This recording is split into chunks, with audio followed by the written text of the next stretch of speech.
গ্রামের বউ বলে কথা। দীপামণি রান্না রান্না বান্না করতে ব্যস্ত। বহুদিন পরে মাটির চুলে রান্না করতেছি। তাহলে এত কথা বলুন না তো। আচ্ছা আজকে কি মাছ রান্না করতেছি সেটা দেখবেন না?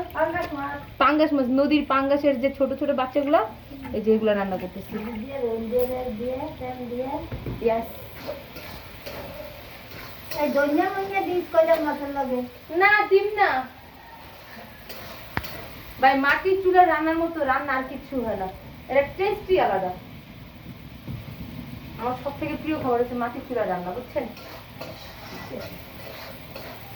এটা কষানো হয়ে গিয়েছে, এখন আমি মাছটা দিয়ে দিই।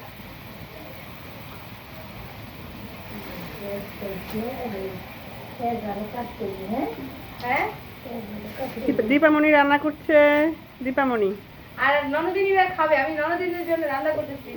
যদি আমার শাশুড়ি সুস্থ থাকতো আমার এনে আইতে দিত না, কিন্তু আমার কাছে মাটি চুলা রান্না করতে অনেক ভালো লাগে, আর এটা টেস্টই আলাদা।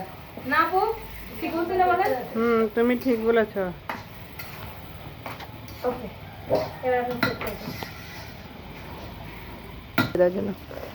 দেখছেন কেমন হবে বলেন তো খেতে? মাটির চুলায় রান্না, বহুদিন পরে রান্না করতেছি, আর এই যে পুকুর পাশে সেই ভিউটা দেখতেছি আমাদের বাসার ছাদ থেকে, বুঝছেন? আগে তো রেগুলার দেখা হইতো, বাট অনেকদিন পরে। আচ্ছা আমি এখানে রান্না করতেছি, আর সেম মাছ দুইভাবে রান্না হইতেছে। একটা হচ্ছে ঝাল দিয়ে পোড়া পোড়া করে একদম মাখা মাখা, আর এটা হচ্ছে ঝাল ছাড়া। কারণ কেউ ঝাল খেতে পারে আর কেউ ঝাল খেতে পারে না, আমাদের মাঝে অনেকে আছে। আমার অন্য ননদরা ঝাল খেতে পারে না, তো এই জন্য আমাদের জন্য আবার ঝাল দিয়ে রান্না করতেছি। সেটা এখানে বসাচ্ছি, অল্প একটু রেখে দিচ্ছি আমাদের জন্য। এটা আলু দিয়ে আর ঝাল দিয়ে একদম মাখা মাখা হবে।